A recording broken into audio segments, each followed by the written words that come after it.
Ahora sí. Bien, bueno, hoy vamos a seguir viendo temas de conductores y específicamente vamos a ver el tema de capacitores con un poco más de detalle.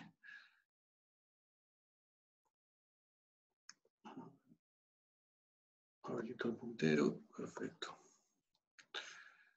Bien, el tema, arrancamos con algo bastante teórico, que es lo que sería, el título es la relación entre potenciales y cargas en conductores y lo que da lugar a lo que se llaman los coeficientes de capacidad. Entonces, eso es, digamos, vincular, si uno tiene un conjunto de muchos conductores, y supongamos entonces que estamos en esa situación, que tenemos 1, 2, 3, L, un conductor genérico como este que está acá marcado, hasta un conductor M grande, ¿sí? En vez de usar la letra N grande que lo usamos siempre para las cargas individuales, acá voy a usar M grande para los conductores. Y cada uno de ellos, como son conductores, tienen un potencial fijo en cada una de sus superficies, a la cual la genérica la llamamos B sub L. Cada uno puede tener o no carga total, la carga total la indicamos con una letra Q grande sub L, y pueden tener densidad de carga sigma L, y la superficie indicando cada conductor es esta SL. Esto marca un conductor genérico, de nuevo con potencial BL, acá quise distinguir, ese problema de usar la letra B corta en vez de phi, que si quiero poner el volumen tengo que hacer una B un poquito distinta, pero en contexto uno tiene que darse cuenta. Q sub L es la carga total, S sub L es la superficie que rodea ese conductor.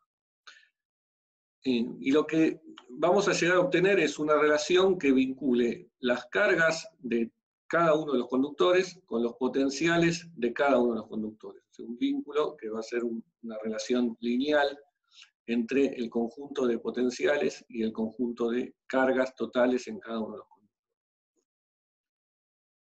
Entonces, para ver eso, la cosa que vamos a hacer es, primero vamos a dividir cada conductor o cada pedacito de superficie de conductor, que sabemos que la carga siempre está concentrada en la superficie de los conductores, no en el interior.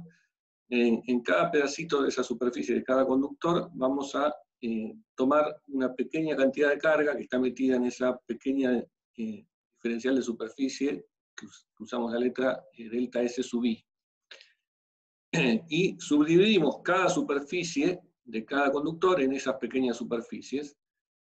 Por lo tanto, vamos a tener muchísimas superficies si yo considero las de un conductor y las de todos los conductores.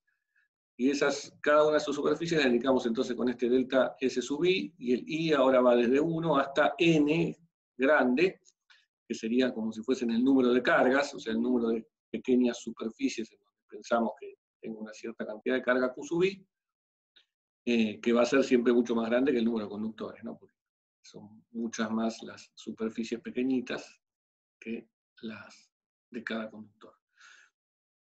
Y después pensamos, bueno, ¿cuánto vale el potencial en algún punto cualquiera, R sub J del espacio? En algún punto del espacio me fijo cuánto vale el potencial. Bueno, lo voy a escribir como la suma sobre todos los pedacitos de carga del potencial generado por ese pedacito de carga, que lo escribo como K por la carga de ese pedacito, que llamé Q sub I, dividido la distancia del punto en cuestión, en el que estoy mirando el potencial, a la posición de cada uno de esos pedacitos de carga, este módulo de RJ menos RI. Bien, si estoy pensando en que yo quiero evaluar el potencial en alguna posición RJ que corresponde a justo a alguno de los puntos dentro de algún conductor, bueno, esa sumatoria la tengo que hacer sobre todos los pedacitos, menos el pedacito ese mismo en sí, que no se hace potencial a sí mismo. Sí, por eso hago esta distinción de la sumatoria sin ese punto particular. Si estuviese evaluando potencial en un punto por fuera, bueno, ahí no tengo que hacer esa distinción. Bueno, esa sumatoria la puedo escribir agrupando todo este término que no tiene que ver con la carga, que es la constante eléctrica acá y el 1 sobre la distancia, como un factor que voy a llamar A sub alfa sub JI multiplicado por la carga Q sub I. Entonces el potencial en cada uno de los puntos R sub J, que puede ser la posición en cualquiera de los conductores, o en el mismo conductor en el que estoy ahora señalando, va a ser la suma sobre todos los otros pedacitos de este factor alfa sub JI por la carga de ese pedacito Q sub I. Fíjense que este coeficiente alfa sub JI, que entonces sería esto que está acá, es K por la inversa de la distancia, es un coeficiente puramente geométrico. Es decir, contiene la geometría de cómo están formados los conductores, ¿sí? En qué posición están y qué forma tienen, incluso está metido todo en este factor. Y la constante eléctrica acá, que es algo que va a depender del medio en el que estoy, ¿no? Por ahora, suponemos que estamos siempre en vacío y podemos extender estas cosas a medios materiales en la clase que viene. Bien, podemos extender la suma a todos los elementos I, sin hacer esta distinción de I distinto de J, si definimos el que tenga el índice repetido, alfa sub I, igual a 0. O sea, como que ese no aporta, y de esa forma, entonces, esta suma la podemos hacer sobre todos los elementos de esa salvedad. Bien, bueno, esa relación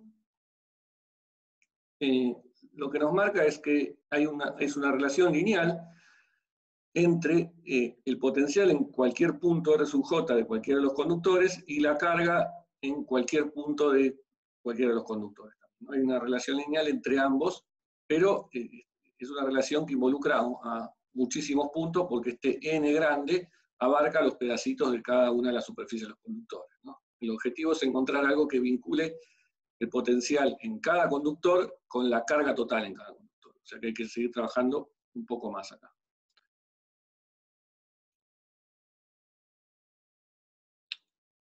¿Por qué la sumatoria? Acá pregunta Federico, ¿por qué la sumatoria es discreta y no se usa un integral? Es una forma de hacerlo para llegar al resultado que quiero llegar, ¿no? Si querés acá podés poner un integral, no cambia nada.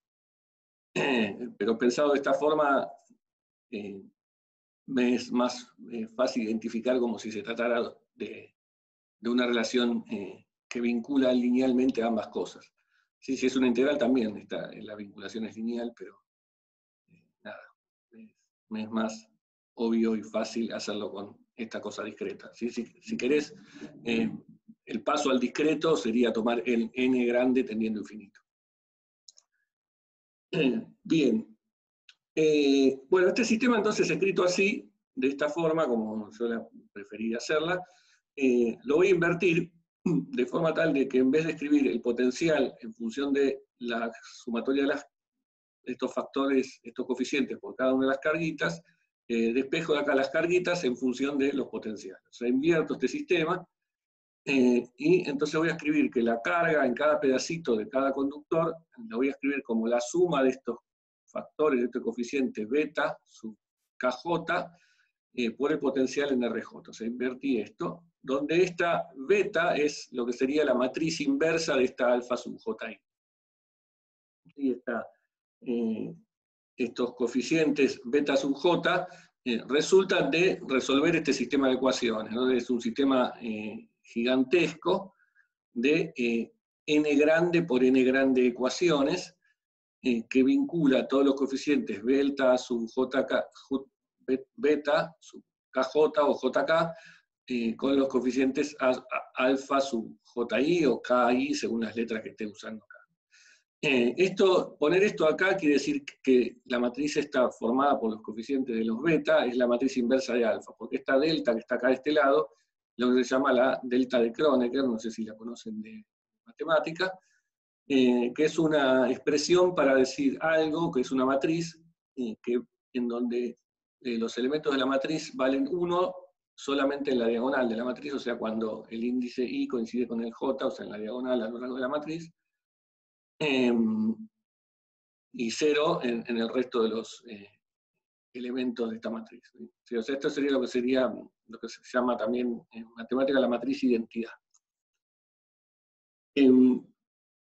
Bien, bueno, o sea, la idea es que estos beta, entonces, se obtienen con los alfa. Los alfa, recordemos que eran factores geométricos en los que estaba involucrada la inversa de la distancia, 1 sobre la distancia y la constante eléctrica K. Bueno, el beta va a ser algo que sea más bien proporcional a la distancia porque es como una especie de inversa de estos coeficientes, ¿no? Pues la presión exacta, nada, la tendría que resolver invirtiendo la matriz esa que formé con los alfa. No vamos a hacer eso, vamos a hacer un atajo, ¿no? Para seguir. Bien, bueno, lo que yo dije, lo que quería, en realidad era la carga total del conductor, de un conductor genérico, al que voy a llamar L, ese es el que tenía marcado ahí en el dibujo de antes. Entonces, para obtener la carga de ese conductor L, que la llamé Q grande sub L, lo que tengo que hacer es sumar las cargas de cada uno de los pedacitos en el conductor en cuestión. Y eso lo indico de esta forma, es la suma de las cargas cuyas pequeñas superficies delta SK, donde está esa carga, pertenecen a la superficie del conductor L que yo estoy mirando. ¿Sí? Entonces, sumando todas esas cargas, voy a sacar, digamos, cuánto vale la carga total en el conductor SL. Bien, entonces, eso lo voy a escribir, el Q sub K ahora voy a decir que es esta suma de J igual a 1 hasta N, o sea, con el índice J que me va moviendo por cada uno de los conductores y calculando el potencial en cada uno de esos conductores, multiplicado por ese factor beta del que hablamos recién. O sea, esta suma interna me da cuenta del Q sub K. Y la suma de afuera, bueno, yo aquí la indiqué, no está del todo bien, me faltó agregar que estoy sumando, no sobre todos los pedacitos posibles, como estaría indicando acá, que desde K igual a 1 hasta N grande, sino sobre aquellos que pertenezcan al conductor en cuestión que yo quiero mirar, que es SL, ¿no? Entonces acá tendría que poner, sumando sobre los pedacitos tales que delta SK pertenezca a SL, ¿no? Me faltó ahí poner una indicación ahí abajo. Pero el resto está todo completo y es lo que yo quiero obtener. Bueno, fíjense que cuando yo haga estas sumas, en muchos de los términos, cada vez que entre por cada conductor, ¿sí? Porque esta suma la estoy haciendo, la suma externa es sobre el conductor en el cual yo quiero saber la carga total. Pero la interna, esta que está acá, es sobre todos los conductores, ¿sí? Porque está el arrastro de esta parte que venía acá, que era una suma sobre todos los conductores. Bueno, pero cada vez que pase por algún conductor en particular, por ejemplo, el conductor 1, o el 2, o el 3, y así siguiendo, el potencial que estoy calculando en ese conductor va a ser fijo. Con lo cual, muchos de los términos que están en esta sumatoria son fijos cada vez que paso por algún conductor. Haciendo una pregunta acá. ¿Podría repetir lo que significa que pusiste debajo de la sumatoria? Ah, bueno, lo que digo es que la suma, si yo quiero la carga en el conductor Lésimo, que es esta Q grande sub L, tengo que sumar las cargas en cada una de las pequeñas superficies en las que subdividí la superficie del conductor S, Lésimo, y solamente sobre él, solamente sobre ese conductor. Y acá yo escribí del otro lado la suma sobre cualquier pedacito del conductor, porque el N grande, recordemos que abarcaba todos los pedacitos de todos los conductores. Entonces tendría que acá hacer la salvedad de que este delta, mantener esto que dice acá, este delta SK que pertenezca al conductor SL, lo tendría que haber puesto también ahí, abajo de estas sumatorias. Bien. Bueno, entonces, como decía, cuando haga estas sumatorias, va a haber varios términos dentro de esta suma que tienen el mismo valor de B. Este potencial va a ser el mismo en cada conductor por el cual yo me esté moviendo, ¿sí? En algún conductor va a valer el B sub 1, cuando pase por el conductor B sub 2 van a ver todos esos pedacitos B sub 2, ¿sí? O sea, porque el N grande, que es moverme por todos los pedacitos de cada uno de los conductores, es mucho más grande que el M grande, que es el número de conductores. Entonces, en cada uno de esos conductores, esto va a tener el mismo valor. Entonces, acá voy a poder sacarle factor común cada vez que pase por un conductor, el potencial en ese conductor. Y cuando hace factor común, bueno, lo otro que me va a quedar es una suma de cosas que tienen que ver con este beta, que son factores que van multiplicando a ese potencial que es el mismo para cada conductor. Sí, eso es lo que estoy diciendo acá. Entonces, si hago esas cosas y saco del factor común, bueno, lo que me va a quedar es lo siguiente. Esto hay que abstraerse un poquito y pensarlo. Pero lo que me va a quedar es una suma, va a quedar que la carga total en el conductor Lésimo la voy a poder escribir como una suma de un factor que tiene que ver con el conductor Lésimo y cada uno de los conductores que componen este sistema que yo tengo, desde el conductor 1 hasta el conductor M grande, multiplicado por el potencial en cada uno de esos conductores. ¿Quién es este C sub L M que indiqué acá? Bueno, es una combinación, es una sumatoria de betas. ¿Sí? Insisto, los valores de N abarcan a muchos más puntos, es un número mucho más grande que el número M de conductores. Entonces, voy acá a tener, para cada valor de potencial fijo en cada conductor, que es este B sub M que indiqué acá, eso me va a involucrar una sumatoria de varios betas. ¿Sí? Y todos esos betas que tienen que ver con ese particular potencial de ese conductor, los agrupo en una única constante. Esto cuesta un poco, pero hay que convencerse después de un rato de que se puede hacer siempre eso. Siempre puedo agrupar la sumatoria esta en una suma sobre un único índice, sacando del factor común, como dije, los potenciales en cada uno de los conductores. Bien, bueno, y esta es la relación a la que yo quería arribar. Digamos, esto que hice, todos estos pasos, son básicamente una demostración de esa relación que yo quería llegar, ¿no? Lo que llegué es una relación entre los potenciales de cada uno de los conductores, ¿sí? Que sabemos que son constantes en cada uno de esos conductores, con las cargas en cada uno de esos conductores. ¿Sí? Esta es una igualdad que la puedo hacer, yo acá no dije quién era el L, esto valía para cualquier conductor. Bueno, si vale para cualquier conductor, eso significa que esta expresión vale para cualquiera de los conductores, donde este índice L ahora puede ser el L correspondiente a cada uno de los conductores, 1, 2, hasta el conductor M grande. Sí, esto es una relación lineal entre las cargas totales en cada conductor y los potenciales totales, el potencial, digamos, fijo en cada conductor. Es una relación que los vincula a todos con todos, ¿sí? Es lineal la relación, ¿por qué? Porque estos coeficientes no tienen que ver con el potencial ni nada de eso. Estos coeficientes tienen que ver ni con las cargas. Estos coeficientes C sub L tienen que ver con los beta, o sea, son sumatorias de beta, que, si uno vuelve para atrás, son la inversa de los alfa, que eran todos factores geométricos que tenían que ver con, bueno, con lo que tenía en la página anterior, que era la distancia, la inversa de la distancia entre el punto en cuestión y el punto la posición de cada conductor. O sea, es un factor geométrico que tiene que ver qué forma tienen los conductores y dónde están en el espacio. Eso es lo que tiene que ver con este C sub Lm. Es un factor geométrico, y por eso la relación digo que es lineal entre potenciales y cargas. ¿Sí?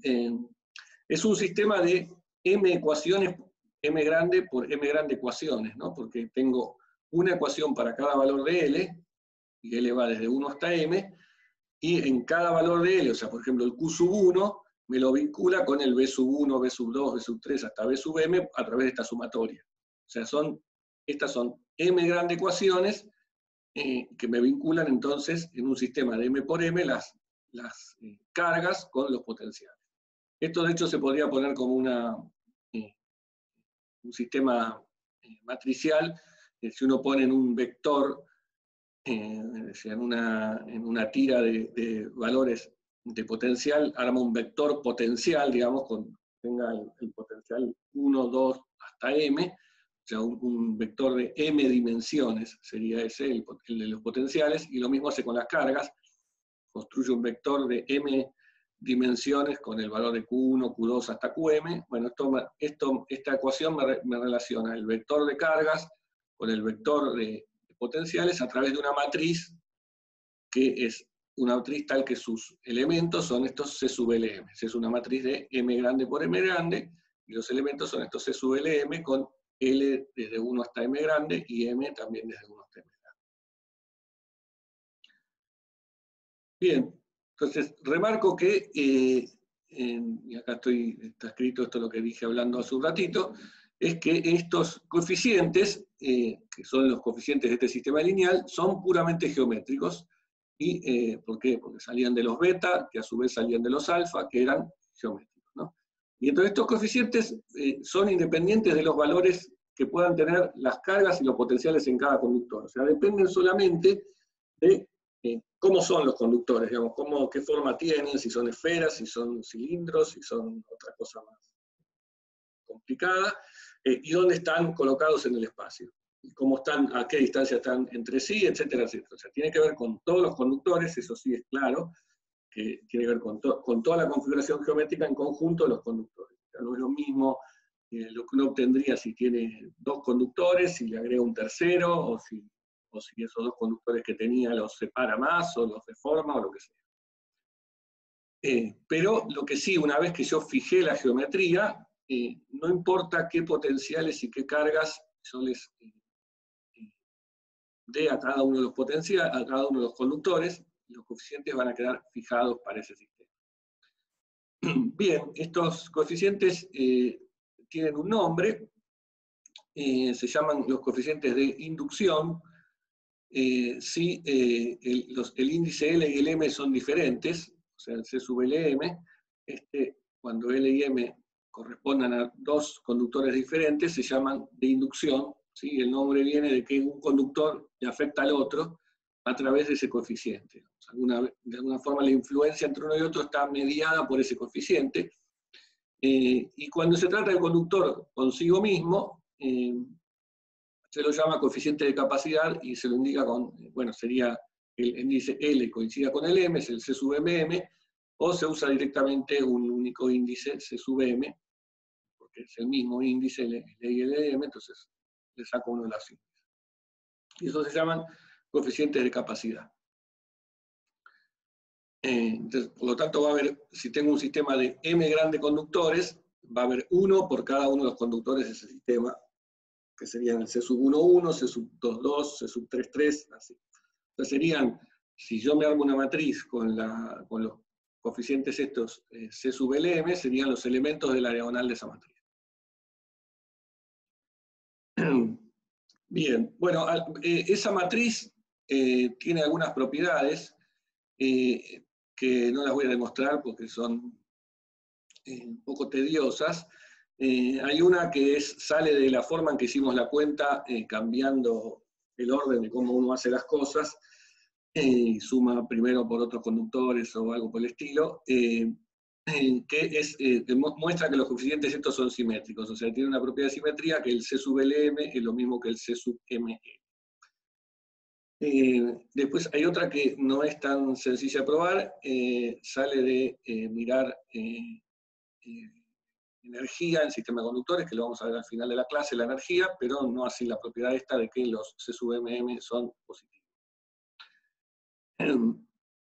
Bien, bueno, otra cuestión es que, entonces, un tema más es este sistema que me vincula linealmente las cargas con los potenciales, lo puedo invertir.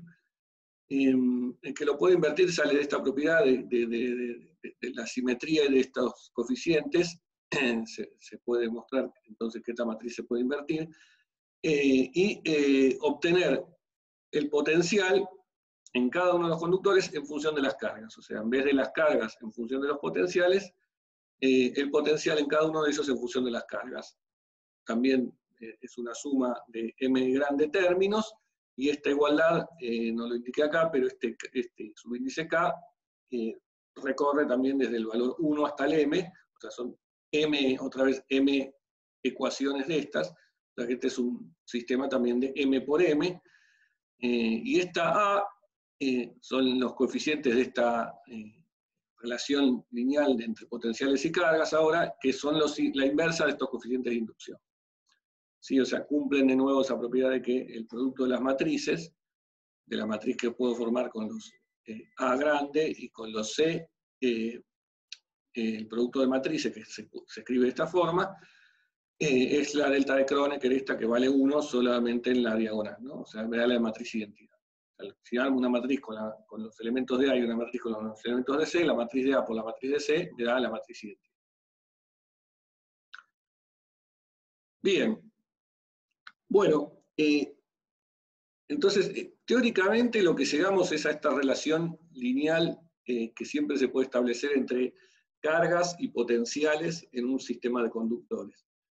Y sabemos que esa relación lineal está mediada, digamos, es a través de unos coeficientes que no dependen de las cargas ni de los potenciales, sino que dependen de la geometría. Bien, la pregunta es ahora, bueno, yo supóngase que tengo un sistema de conductores y quiero obtener esos coeficientes de inducción y de capacidad de ese sistema. En principio, si me guío por esta demostración, debería calcularlos haciendo sumatorias sobre estos valores, después haciendo la inversa de una matriz gigante. Bueno, obviamente no es de esa la forma en que se lo hace. La forma en que se obtienen estos coeficientes es aprovechando justamente este vínculo que hay entre cargas y potenciales y jugando un poco en cada caso con el potencial al que pongo los conductores y la carga que espero poder obtener relacionada con ese potencial. Digamos, a través de del mismo de esta relación es que uno despeja, variando, digamos, distintas combinaciones de potenciales y cargas, cuánto tienen que valer los coeficientes. De eso que parece un poco extraño, ahora lo vamos a ir viendo. Pero bueno, empecemos con el primer ejemplo, y sencillo de todo, para ilustrar un poco a qué me refiero con esto de no los calculo, digamos, usando la geometría, sino que los calculo usando casos conocidos de potenciales y cargas. Bien, el primer caso sería el de un único conductor aislado, está solo ese conductor. En ese caso, estas m grandes relaciones que tengo acá es una sola, o sea, m grande vale 1, entonces tengo solamente un q sub 1, y esta suma se extiende solo sobre un término, que sería el c sub 1, 1, ¿no? Como está escrito acá. Y nada, lo que me diría ahí es que esta única capacidad que tiene este sistema de conductores, que es un solo conductor, vincula entonces la carga con el potencial en ese conductor. Si yo conociese algún caso, y eso va a depender de qué conductor esté hablando, podría despejar la capacidad haciendo la carga dividido el potencial. Bueno, veamos algún caso en donde eso lo podamos hacer para fijar alguna idea de qué sentido tiene esta capacidad y también qué significa físicamente. Entonces, un caso que conocemos es el caso de un conductor esférico de radio A, en el cual sabemos que el potencial que se produce por un conductor, por un casquete esférico de un cierto radio, es en cualquier punto del espacio, por afuera del conductor, ese potencial vale la carga de ese conductor dividido la distancia a la que estoy mirando por la constante eléctrica. ¿Sí? Ese es el potencial que vimos, que uno lo puede sacar, por ejemplo, por Gauss, haciendo primero el campo eléctrico y después integrando para sacar el potencial. Eso es lo que es. El potencial ese evaluado en la posición R igual a A, lo que me da es K por Q dividido A. Bueno, y si la miran, entonces esta es una relación que vincula el potencial con la carga de ese conductor. ¿Sí? Este B que escribí acá no es cualquier B, sino que es el potencial en el conductor, ¿no? Porque estoy evaluando esto en R igual a A. Bueno, de acá, si despejo y lo quiero escribir de esta forma que estaba escrito acá arriba, escribo la carga, basándola, multiplicando y el K dividiendo, como A sobre K por B. Bueno, entonces me doy cuenta que esto que está acá multiplicando a B vendría a ser la C esta de la que hablé antes, o la capacidad. Es decir, que la capacidad de este conductor esférico de radio A es el radio de la esfera dividido la constante eléctrica acá. O escrita con el epsilon 0, es 4pi epsilon 0 por A. Sí, entonces acá queda bien patente y claro que la capacidad del conductor es una cosa que tiene que ver con la geometría. En este caso, la capacidad de un conductor que es esférico es directamente proporcional al radio de esa esfera. ¿Sí? O sea, para una esfera sola, aislada, ¿sí? Que no está en presencia de nadie más, la capacidad de ese conductor es proporcional a su radio. También es proporcional a la constante epsilon 0, cosa que después vamos a ver qué pasa cuando miramos el campo eléctrico en medios materiales y vamos a ver que eso, cómo se ve afectado la capacidad de algo en ese medio. Bien, bueno, de alguna forma entonces lo que uno ve es que a mayor radio la capacidad aumenta, ¿sí? Y de ahí viene el nombre de capacidad, porque es básicamente lo que podría pensar es que es, dado un conductor, me dice qué capacidad tiene de almacenar carga a un dado potencial, ¿sí? Porque si yo fijo el potencial al cual pongo el conductor, eso me determina, digamos, cuánta carga puedo acumular en ese conductor, o cuál es la carga acumulada en ese conductor, que va a ser proporcional a la capacidad. Cuanto mayor sea la capacidad, mayor cantidad de carga va a estar acumulada en ese conductor para un mismo potencial. Bien, bien. Entonces, bueno, lógicamente en un conductor más pequeño puedo acumular menos carga al mismo potencial, ¿no? Si yo le aumento mucho el potencial, obviamente sí voy a poder, eso significa que está más cargado. El potencial es mayor en ese conductor es porque cargue más, pero si yo fijo el potencial, a menor radio tengo menos carga. ¿Te puedo hacer una pregunta? Sí. Como, estoy tratando como de imaginarme cómo sería esto. Pero, o sea, esto sería en electroestática. Si yo quisiera hacer un experimento, por ejemplo, sería para poder ver la capacidad. Podría poner un conductor en un lugar donde hay un potencial, digamos, dado, y después de un tiempo determinado, digamos, como que se vaya cargando ese conductor por la diferencia de potencial y medir cuánta carga hay al final. ¿Eso sería como una forma de medir esto o no, nada que ver? Sí. Efectivamente uno puede, eso que vos dijiste es poner un conductor, por ejemplo, un conductor en alguna situación en donde tengo una diferencia potencial fijada, por ejemplo, por una pila, y lo cargo, digamos, lo conecto a esa batería y lo cargo, y me fijo la carga total que se va a acumular en ese conductor, divido por el potencial, y eso me da la capacidad.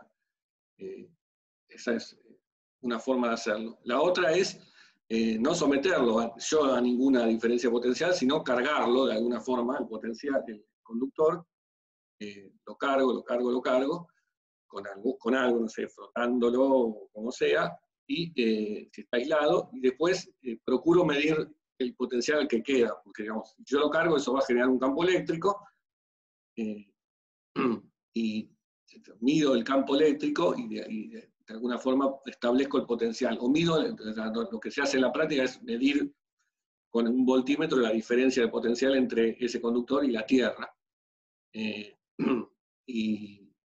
O lo que es lo mismo el campo eléctrico, que tiene que ver con la diferencia de potencial entre el conductor y la Tierra, y ahí saco, de esa misma forma también saco la capacidad, haciendo la carga dividido ese potencial que medí. O sea, o mido una cosa o mido la otra. O sea, fijo el potencial y mido la carga que se va a acumular, o pongo yo la carga y mido el potencial. Pero sí, la forma en que se obtiene es de esa en la práctica. Gracias. Bien, bueno, nada, ahí está escrito eso, de que la capacidad de la esfera es proporcional al radio. Veamos un poco magnitudes de estas cosas que siempre sirven. Bueno, las unidades de capacidad van a ser, por su misma definición, unidades de carga dividido unidades de potencial. O sea, Coulomb, acá es un poco feliz el hecho de que las unidades de carga tengan la misma letra C que la C de capacidad. Hay que darse cuenta en el contexto, pero históricamente para C se usó C. para Coulomb se usó C también, no lo vamos a cambiar nosotros, pero bueno, esta C se refiere a Coulomb dividido volt. Bueno, esta es una unidad que tiene un nombre y se llama farad, con la letra F, y es en honor a este señor Faraday, el cual ya vimos algo sobre la jaula de Faraday, y vamos a ver más en la siguiente mitad de la materia cuando veamos la ley de inducción de Faraday. Bien, bueno, entonces veamos qué pasa con los números. Bueno, conocemos el valor de la constante eléctrica acá, lo vimos en la primera clase. Si la esfera tiene radio 1 metro, ¿sí? Una esfera, no sé, más o menos humana, de tamaño humano, haciendo la cuenta esta A sobre K, con el valor de K, lo que me da es que la capacidad vale 10 a la menos 10 faradios, ¿sí? O sea, 10 a la menos 10 Coulomb sobre volts. O sea, de nuevo pasa que estas unidades, un faradio es una unidad gigantesca de capacidad, es un valor gigantesco de capacidad, algo mundano como una esfera de este tamaño, o más chica incluso, si la esfera fuese más chiquita, una esferita, me da una capacidad que es un número pequeño en faradios. Por eso se usan en la práctica los microfaradios, que serían 10 a la menos 6, o los picofaradios, que serían 10 a la menos 12. Fíjense que para obtener una esfera que tenga capacidad de 1 faradio, esto me dice que necesitaría una esfera de 10 a la 10 metros, o sea, una esfera gigantesca. Entonces, no hay esferas de ese radio que podamos armar. Por eso se usan siempre estas unidades más razonables, ¿no? Los micro y los picofaradios.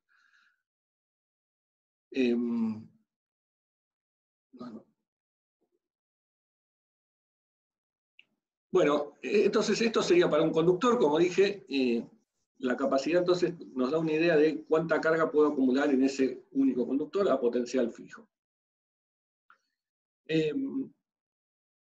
Bien, veamos ahora el siguiente ejemplo importante, que es el que más vamos a utilizar y más van a ver en los ejercicios, que es lo que se llama el condensador eléctrico, o también capacitor. Se usa indistintamente ambas palabras, capacitor, una única palabra, o condensador. Bueno, ¿qué es ese caso? ¿En qué consiste? ¿No?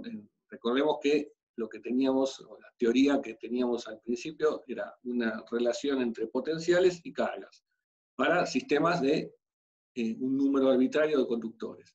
Bueno, ahora estamos en un caso en el que sean 2 conductores, pero además vamos a poner una configuración geométrica particular, que es el caso de 2 conductores con un conductor al que llamamos 1, adentro de otro conductor al que llamamos 2, que es un conductor hueco, o sea, es un conductor que tiene una cavidad, que es esto que está aquí en blanco, o sea, el conductor tiene un cierto grosor, pero adentro tiene una cavidad, como si fuese una jaula de Faraday, pero adentro de la cavidad esa ahora colocamos otro conductor, que es este que llamamos 1. Entonces va a haber una potencial para el conductor 1, el que está adentro, una carga para ese potencial, para ese conductor 1, el de afuera le indicamos la carga por Q sub 2, y el potencial de afuera va a ser un B sub 2. Vamos a empezar a ver el caso particular en el que B sub 2 sea igual a 0, porque, digamos, fijamos de alguna forma el cero de potencial en el conductor de afuera. Pero bueno, la idea es que este sistema, entonces, es un sistema particular del ejemplo general que vimos la vez pasada, hace un ratito, digo, y veamos entonces, como un caso particular de eso, y haciendo la distinción de que ponemos el conductor de afuera a tierra, o sea, potencial 0, escribamos las relaciones esas genéricas para este sistema. Las que vimos hace un rato, las relaciones entre cargas y potenciales. Bueno, las relaciones me decían, si tengo 2 conductores, la carga en uno de ellos va a ser el coeficiente C sub 1,1 por el potencial en ese conductor, más C sub 1,2 por el potencial en el otro. sea, este era el coeficiente de capacidad, y este era el de inducción que me vinculaba, C sub 1, 2 me vinculaba el potencial del otro conductor, en este caso del B sub 2, con el Q sub 1. Bueno, en este caso que estoy suponiendo que el B sub 2 está a tierra, esto se me va y me queda directamente C sub 1, 1 por B1. Bien, para el caso del conductor 2, tengo también una relación entre cargas y potenciales. La carga en el conductor 2 va a ser C sub 2, 1 por B1 más C sub 2, 2 por B2. ¿Sí? Lo que está, digamos, de este lado de la igualdad es la relación genérica de dos conductores, de dos cargas, con dos potenciales. De nuevo, suponiendo que el potencial del segundo lo puse a tierra, este se me va y me queda C sub 2, 1 por B1. Bueno, ahora, lo que voy a usar ahora es algo que sabíamos de la primera clase de conductores, que fue hace 2 clases ya, donde vimos que cuando uno tenía un conductor de este tipo hueco, pasaba que la carga que tenía en el conductor externo tenía que ser igual y opuesta a la que tenía en el conductor interno. ¿Esto de dónde sale? Si lo queremos repasar es, si yo trazo acá una superficie de Gauss toda por adentro del conductor 2, o sea, si dibujás acá una línea punteada, marcando una superficie de Gauss que encierra toda la cavidad, sé que el campo eléctrico adentro de este conductor 2 es 0, ¿sí? Esto, como sabemos, actúa como jaula, como pantallamiento. El campo eléctrico entonces adentro vale 0, el flujo vale 0, y por la ley de Gauss, si el flujo vale 0, la carga que tenga en el conductor 1 se tiene que compensar con la carga posible que tenga en el conductor 2. O sea, la Q sub 2 tiene que ser igual a menos Q sub 1, como está indicado acá, y de ahí voy a poder sacar que estas dos cosas son iguales, pero con signo opuesto. Bien, estoy en este caso, digamos, lo que me garantiza la ley de Gauss es que si yo tengo alguna carga sub 2 en el conductor 2, la carga sub 2 que está en la superficie interna se tiene que compensar con la carga sub 1 que tenga en el otro conductor, ¿sí? Esto que está escrito acá. Lo que estoy usando en este caso particular es que la carga sub 2 externa en el conductor tiene que ser 0. ¿Eso de dónde sale? Bueno, sale de lo siguiente. Yo estoy en un sistema que tiene solamente estos dos conductores, no hay nada más, no tengo ninguna otra cosa eléctrica que está afectando. Entonces puedo decir, o puedo imponer que el potencial muy lejos de todos estos conductores en el infinito sea 0. Entonces estoy en una situación en donde el potencial en el infinito vale 0, el potencial en el conductor 2 lo puse a 0 porque estoy haciendo ese caso particular, y no queda otra entonces que en el espacio entre el conductor 2 y el infinito el potencial sea 0 en todo punto. Eso sale de, digamos, de la unicidad y existencia de la ecuación de Poisson, de la solución de la ecuación de Poisson, que me dice que, dadas las condiciones del contorno, hay un único potencial que satisface la ecuación de Poisson y que cumpla las condiciones del contorno. Bien, la ecuación de Poisson en toda esta región, por fuera de los conductores, sería laplaciano de B igual a 0, porque no hay ninguna carga acá, la densidad de carga vale 0, porque esto, como dije, lo único que hay en el mundo son estos dos conductores. Y entonces, si el laplaciano de B vale 0 en todo punto del espacio, por fuera, vale 0 en el contorno externo, que sería el infinito, y vale 0 en el contorno interno, que sería, en este caso, la superficie externa del conductor 2, la solución B igual a 0 cumple con todas esas condiciones, y como es la única, es la que tiene que ser. Por lo tanto, el potencial vale 0 por todo fuera del espacio en este caso. ¿Sí? Entonces no puede haber carga acumulada acá en el exterior del conductor 2, porque si lo hubiera, el potencial no sería 0, porque esto me generaría un campo. Si me genera un campo, hay un gradiente de potencial que me haría que el potencial aumente desde el 0 que está acá hacia adentro, y eso no puede pasar porque dije recién que el potencial valía 0 en todo punto. O sea, si el potencial vale 0 en todo punto, en toda región, entonces no hay campo. Si no hay campo, no puede haber carga acá. Bien. Bueno, Entonces, eso me garantiza a mí que la carga externa del conductor sea cero, y si hay carga, si yo tenía carga alguna en el conductor, porque entonces lo cargué, solamente puede estar en la superficie interna, y además esa carga en la superficie interna se tiene que compensar con la carga 1 que yo tenía acá. Bien, bueno, entonces todo eso me justifica poder decir esto, y me justifica poder decir que estas dos cosas son iguales. Ahora, si yo puse alguna carga dentro, y voy a hacer eso, voy a considerar el caso en el que sí tengo alguna carga en el conductor interno, el potencial acá no va a ser cero, entonces lo puedo cancelar de esta igualdad, y lo que obtengo es una relación entre el C sub 2,1 y el C sub 1,1, que me dice que el C sub 2,1 es menos el C sub 1,1. O lo que es lo mismo que el C sub 1,1 es menos el C sub 2,1. Recordando además, usando esa propiedad de simetría que no demostré, pero que es válida, esto C sub 2,1 es lo mismo que C sub 1,2, o sea que estos tres coeficientes coinciden en su valor, salvo un signo, y lo voy a llamar C a secas. Sí, a la que voy a llamar la capacidad de este capacitor o de condensador. Bueno, fíjense que yo me valí para mostrar esto de alguna situación particular en donde dije, bueno, pongo el potencial a cero, pongo alguna carga acá adentro distinta de cero, o sea, utilicé algún caso particular y saqué esta relación. Pero por otro lado, ahora puedo recordar que estos coeficientes dependen solo de la geometría.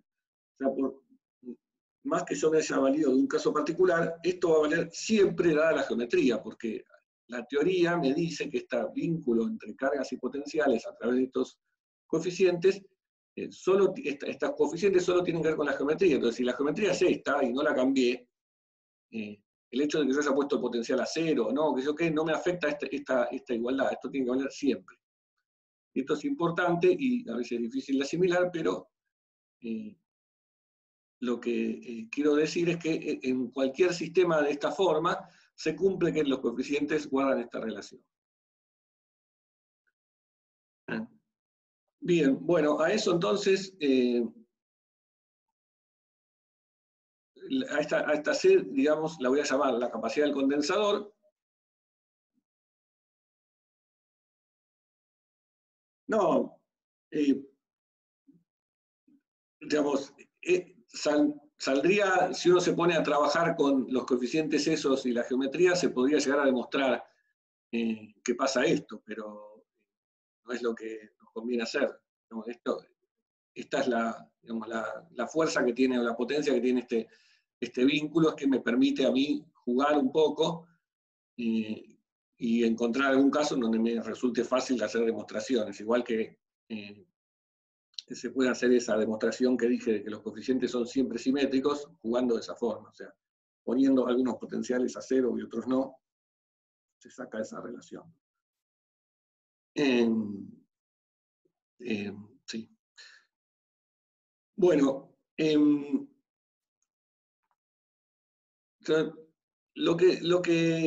bueno, entonces, como dije, esto lo utilizamos algún caso particular porque me era sencillo entonces demostrar esto o tener esta relación. Si estoy en un caso más general ahora, con potenciales que sean arbitrarios, voy a escribir de nuevo en general la carga en el conductor 1, en el que está dentro, como el coeficiente C sub 1,1 B1 más C sub 1,2 por B2, pero ahora voy a usar el hecho de que el C sub 1,2 es menos C, y el C sub 1,1 lo llamé C, o sea que esto es C por B1 menos C por B2, saco de factor común C, me queda C por la diferencia potencial entre el 1 y el 2. O sea, la carga en el conductor 1 es C por la diferencia de potencial. A esa carga en el conductor 1 la vamos a llamar Q a secas, en general. La carga, cuando hablemos de la carga del capacitor, nos referimos a la carga del conductor interno, y a la diferencia potencial B1 menos B2 la voy a llamar delta B. Y entonces lo que tengo es una relación, digamos, parecida a la que habíamos sacado antes para un único conductor, pero en este caso con un significado diferente, que es cuando hablo de el B, que va a estar multiplicando a esta capacidad, estoy hablando del delta B, de la diferencia de potencial entre ambos conductores. Entonces ahora generalicé un poco aquella expresión que tenía para un único conductor, diciendo, bueno, si tenés dos conductores y estás en este tipo de geometría, podés encontrar un vínculo entre la carga en el conductor que está dentro y la diferencia de potencial entre ambos a través de este único coeficiente que se llama C. Bien, bueno, acá acoto que en el conductor 2 siempre va a valer que la carga en la superficie interna del conductor 2, que es la que llamé esta Q sub 2,1, sea menos la carga en el interno. Esto vale, insisto, por Gauss. Vuelve a demostrar eso con Gauss, haciendo una integral de superficie por una superficie que sea interna al conductor 2. Entonces saca que la carga encerrada tiene que ser 0, y por lo tanto entonces la encerrada en esta superficie interna tiene que compensar la carga en el conductor que está dentro, a la que llamé Q, a secas, ¿no? O sea, siempre Q se lo voy a dar a la carga, como dije, en el conductor interno. O sea que esta Q sub 2 interna es menos Q. Y después, bueno, puedo tener distintos casos. Si el conductor 2 está aislado y no tenía carga inicialmente, entonces se tiene que cumplir ahí que la carga inducida en la superficie externa va a tener que compensar a la interna para que la carga total en el conductor 2 sea 0. O sea que en ese caso la carga en la superficie externa de va a ser igual y opuesta a la menos Q sub 1. Si este es el caso que habíamos visto en la primera clase de conductores, que pasaba cuando uno tenía una cavidad y traía una carga ahí adentro, eso inducía una carga menos Q en la superficie interna y una carga más Q en la externa. Sí, ese caso no lo habíamos explicitado, pero correspondía a un conductor hueco, pero que estaba aislado, que no tenía ningún cable ni nada que me fijase el potencial. Si estoy en la condición, como en esta que está acá, en donde yo pongo un cable que me fija que el potencial sea el mismo potencial que el de la Tierra, en ese caso la carga 2 externa tiene que ser 0. Y la carga del conductor 2, si la tiene, es solamente en la superficie interna y vale menos Q. Bien, ambos casos son posibles en los capacitores. Normalmente se toma el capacitor externo como el que está a tierra, y eso simplifica un poco todas las cuentas y lo que uno piensa, pero si no, digamos, esta relación hay que pensarla como un vínculo entre algunas de las partes del sistema, en este caso la carga interna y la diferencia potencial. Si esta es genérica, esta relación abarca tanto este caso del que el conductor externo esté neutro, como el caso en el que el conductor externo esté a tierra. Sí.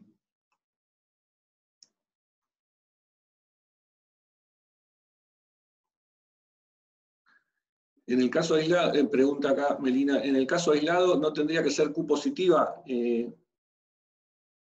No sé cuál Q. La Q que yo pongo en el conductor interno puede ser positiva o negativa. El signo me lo va a dar lo que yo haga, digamos.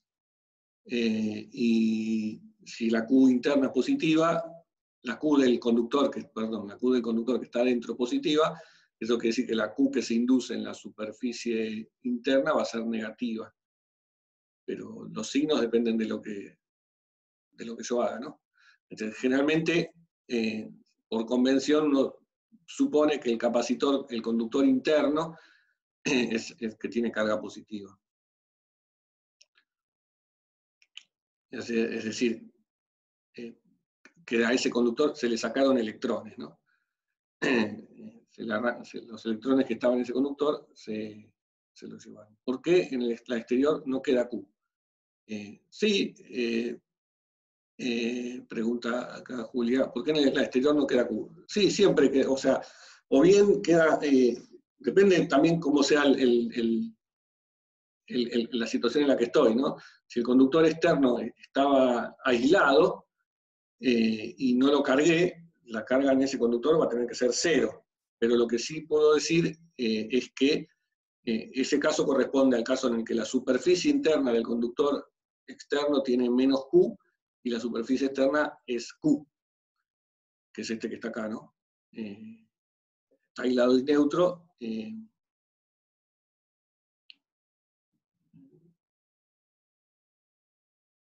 Me equivoqué el signo, eso es. Perdón, sí, ahora veo, esa es la pregunta. Sí, acá está mal, esto acá debería decir más Q, sí. Sí. Q2 externa es menos Q2 interna, era eso, sí, perdón. Eso después tengo que de cambiarlo. Sí, está mal acá. Bien, gracias. Bueno, estos capacitores entonces los vamos a utilizar, los vamos a ver aparecer más tarde también en la materia, cuando veamos circuitos. Y se usa este diagrama para indicarlos, dos rayitas que deberían ser iguales en este dibujo, para indicar que acá se trata de un capacitor cuya capacidad vale C. Estas dos rayitas corresponden a los dos conductores, o sea, es un sistema de dos conductores. El interno, en este caso, es el que marqué acá del lado izquierdo, y que tiene carga Q, y que está en un potencial B sub 1, el externo es el que tiene carga menos Q y está en un potencial B sub 2. Por supuesto, en el ejemplo teórico que pusimos ahí no había ningún cable, uno se supone que a esos conductores les puede tirar cables que perturben lo menos posible el sistema, ¿no? Porque los cables también son conductores. Bueno, uno está, digamos, idealizando la cosa ahí y pensando que esos conductores no afectan, esos cables conductores que tire, no afectan al sistema grande de los conductores extensos que estoy considerando. Entonces, bueno, uno mantiene esta expresión, que es que la carga en el conductor, en uno de los conductores, que está interno, es la capacidad de ese sistema por la diferencia de potencial entre ambos, y a veces, para complicar un poco más las cosas, a esta delta B se le pone directamente B. ¿Sí? Pero esta B no es el potencial en algún punto, sino que es siempre la diferencia entre un punto y otro. ¿Sí? Pero a los ingenieros les gusta simplificarse y no andar arrastrando deltas y cosas raras. Entonces, lo escriben de esta forma más sencilla. Que parece, cuando uno mira y dice Q es igual a C por B, parece la relación entre un único conductor y su único potencial, que era el caso de la esfera, como vimos antes. Pero no, acá significa que hay dos conductores, esta es la carga en uno de ellos, y esta es la diferencia de potencial. Bien, estos capacitores sirven también para acumular carga, y como habíamos hablado antes, una forma de hacerlo es conectarlos a una batería, en donde la batería lo que me hace es asegurarme una diferencia de potencial entre ambos conductores. Si conecto un borne, un cable, digamos, que salga del conductor externo y otro que salga del conductor interno, y pongo los bornes de una batería, baterías que vamos a ver un par de clases, 3 clases más o menos, y los someto a una diferencia potencial, y con eso los cargo a una capacidad que va a tener que ver con cómo es la geometría de ese conductor. ¿Sí? Ahora vamos a ver algún ejemplo de cómo calcular la capacidad de algún sistema particular de conductores. De nuevo, la cuenta para calcular la capacidad va a involucrar calcular potencial y carga, la diferencia de potencial y carga en alguna situación particular, ¿no? Bueno, un ejemplo de eso son donde hay un capacitor involucrado, que es el flash de una cámara, que se cargan con una batería, y cuando uno los carga, después los puede descargar, ese capacitor, o sea, se acumuló carga en la capacidad de ese flash. Uy, no sé qué hice, perdí el chat. Hice lío. Lo que decía entonces en el flash de una cámara, a ver si recupero el chat.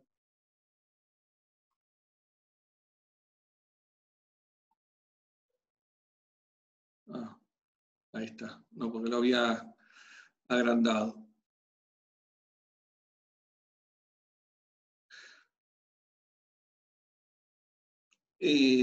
Cuando uno descarga ese capacitor que está en el flash, al descargarlo, eso ocurre bastante rápido, y se produce una corriente. Después vamos a ver un poco qué es la corriente, pero tiene alguna idea que es carga en movimiento. Eso activa esos electrones, digamos, al moverse rápido, emiten luz, y ese es el flasheo de la cámara, que tanto más flash va a tener que ver con cuánta capacidad tiene el flash ese, ¿no? De otros lados donde se usan es en electrónica, se usan en circuitos, lo que se llaman circuitos de sintonía. Lo vamos a ver eso en algún momento en la materia más adelante, cuando veamos circuitos de corriente alterna, vamos a ver un sintonizador, un ejemplo más ingenieril de cómo se arma, la idea, ¿no? Matemática, el concepto, no cómo se hace en la práctica de verdad. Y acá hay algunos ejemplos de capacitores que son estas especies de garrapatas que uno ve a veces en los equipos electrónicos, y también hay unos tachitos, estos que tienen estas patitas. Estos son los dos cables que van a un conductor y al otro. Estos así con forma de cilindro. Ahora justo vamos a ver una cuenta de cómo hacer el caso del capacitor cilíndrico. Y aquí hay uno un poco más grande, que sirven los aires acondicionados, que también tiene esta forma, ¿no? Esto para ver cómo son nada más. ¿Qué iba a decir? Bueno, nada, eso. Bueno, veamos justo entonces el ejemplo de calcular la capacidad en un caso que es el caso de un capacitor cilíndrico. ¿En qué consiste eso? Bien, bueno, esto es dos conductores con forma cilíndrica que tienen la misma altura. Un conductor, el conductor externo, va a tener un radio R2, y el conductor interno va a tener un radio R1 más pequeño que R2. ¿No? Esta geometría tiene un sistema. El conductor, digamos, es la superficie de cada uno de los cilindros, los cuales, bueno, nada, estoy en esa situación. Supongamos que yo cargo al cilindro 1, en el que está adentro, con una cierta cantidad de carga. Esa carga se va a distribuir, como es un conductor, sabemos, en la superficie, y voy a suponer, bueno, para hacer la cuenta, que la altura de ese cilindro es mucho más grande que su radio. Por lo tanto voy a aproximar que ese cilindro es algo infinito. Por supuesto no existe tal cosa, pero si supongo que el cilindro tiene altura mucho más grande que el radio, puedo hacer la cuenta.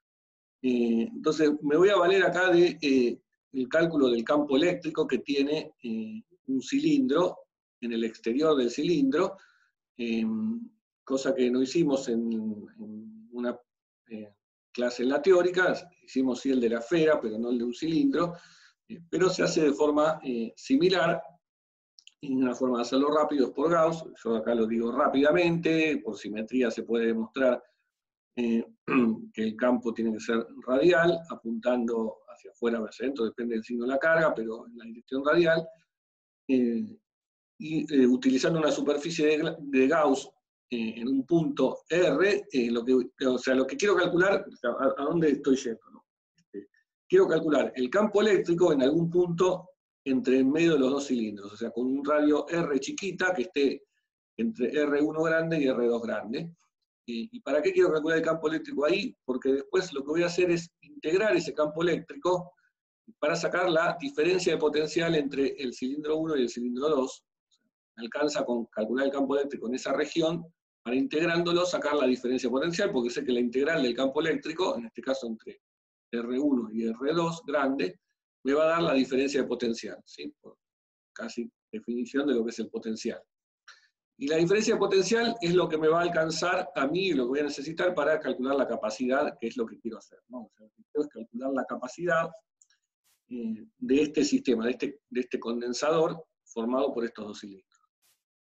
Entonces, vuelvo a a decir esto que había empezado. Necesito entonces calcular el campo, quiero calcular el campo eléctrico para un punto intermedio entre los dos cilindros.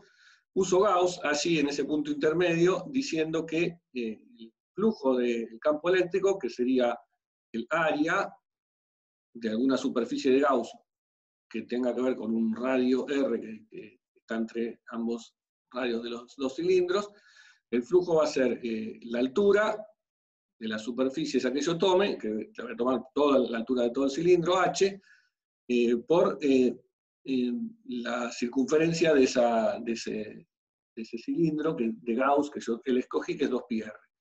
Eso multiplicado por el campo eléctrico me da el flujo en esa superficie. Y eso tiene que ser la carga encerrada dividido ε0.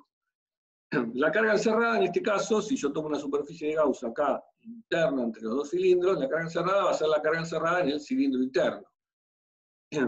Que si yo llamo sigma sub 1 la densidad de carga en ese cilindro interno, es el área de ese cilindro interno, que es 2πr grande 1 por h, por la densidad de carga, dividido ε0. De acá entonces puedo despejar el campo eléctrico como pasando cosas, tachando los 2π, pasando esto dividiendo, y se me cancelan las h's, me queda sigma 1 por r grande 1 dividido ε0 por r. Que lo voy a volver a escribir en vez de con la sigma, con la carga total. ¿Cómo se vinculan la sigma con la carga total? Bueno, sigma es la carga total dividido el área del cilindro, ¿no? Si es densidad de carga, es carga total dividido área, y o sea que me queda U sub 1 grande dividido 2πh por R. Bien.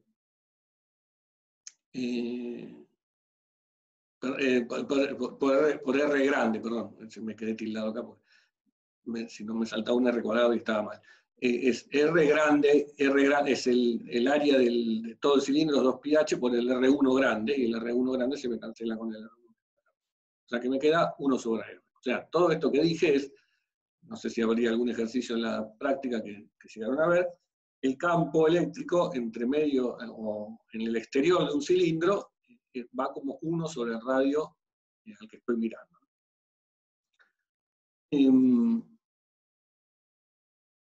Bien, ¿cómo hago entonces ahora la diferencia potencial? Bueno, lo que tengo que hacer es integrar entre R1 grande y R2 grande el campo eléctrico a lo largo de una línea que vaya desde el punto 1 hasta el punto 2. Entonces integro esta expresión.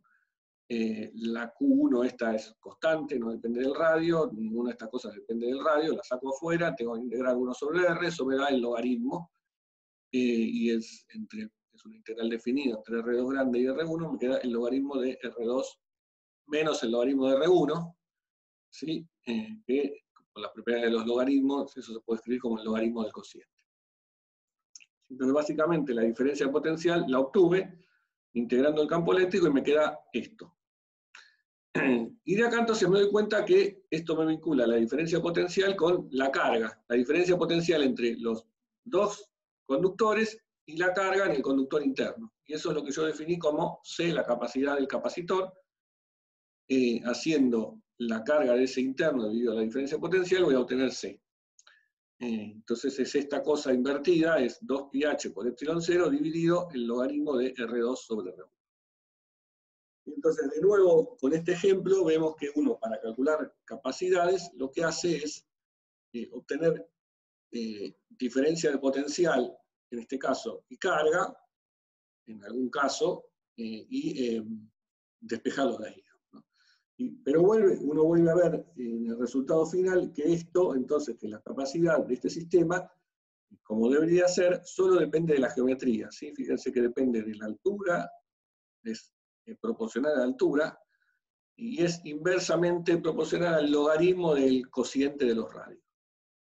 También es proporcional al ε0, cosa que se va a repetir siempre, que la capacidad de todos los sistemas va a ser proporcional al ε0. Si estoy en vacío va a ser así, si estoy en un medio, vamos a ver qué pasa después.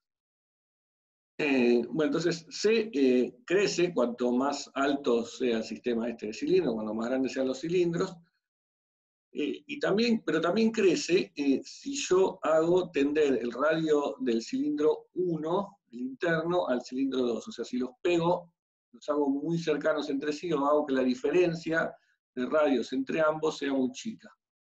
¿Sí? ¿Por qué? Porque entonces, si R1 tiende a R2, esto tiende a 1, este cociente tiende a 1 y el logaritmo de 1 tiende a 0, y entonces C crece mucho cuando esto se hace cada vez más chico o tiende a 0. Para verlo esto un poco más explícitamente, escribamos que el radio externo del cilindro más grande es el radio del cilindro más chico más un pequeño delta, donde este delta es una cantidad, es la distancia entre los dos cilindros y es mucho más chica que el radio de cualquiera de ellos. Y entonces, así, el logaritmo ese de R2 sobre R1, escribiendo R2 como R1 más delta, dividido R1, nos queda el logaritmo de 1 más delta sobre R1, y hacemos un Taylor acá, en la función logaritmo, y nos queda delta sobre R1 directamente. O sea que puedo reemplazar para ese caso límite, la capacidad, donde dice acá el logaritmo de R2 sobre R1, va a pasar por esto. ¿Sí? Acá, perdón, me habían preguntado algo. ¿Por qué tomaste delta B igual a B1 menos B2 y no B2 menos B1? Bien, voy a interpretar la pregunta de las dos formas posibles que creo que pueden servir. En la construcción, cuando definí lo que era la capacidad, involucraba el potencial del interno menos el externo. O sea que ahí tenía que hacer, para calcular la capacidad, tengo que hacer B1 menos B2. Eso como primera cosa. Después, ¿cómo lo hice? Digamos, lo hice de esta forma. Hay que acordarse acá que cuando integro el campo eléctrico es menos el gradiente. Y por eso esta forma de escribirlo es la correcta, ¿no? Si parto de un punto A a un punto B, la integral del campo eléctrico entre A y B es el potencial en A menos el potencial en B. Es decir, de esta forma. Ahora, sí, quizás lo que suena raro es que cuando uno habla de la diferencia potencial, del delta B entre los dos cilindros, tendería a pensar, bueno, usar el externo menos interno. Bueno, en los capacitores se usa al revés, no sé, fue una decisión de alguien y así quedó. Que ya está establecida y que después hace que en todos los circuitos, cuando veamos circuitos, haya que acordarse de esto, ¿no? Y tenerlo siempre presente, porque si no uno empieza a hacer lío con los signos y dar las cosas mal. Bueno, retomando entonces con esta cuentita que estaba haciendo acá, en el caso en el que los dos radios de los dos cilindros sean muy parecidos, reemplazo esto por delta sobre R1, o sea, reemplazo el logaritmo por delta sobre R1, y poniéndolo aquí, lo que me queda es 2πh epsilon 0 R1 dividido delta. ¿Sí? Esta expresión, que si la miro un poco, veo que acá vuelve a aparecer el área del cilindro interno en este caso, pero que es prácticamente la misma que el externo, porque tienen los dos casi el mismo radio, que es 2pi el radio 1 grande por la altura, y eso lo voy a llamar A.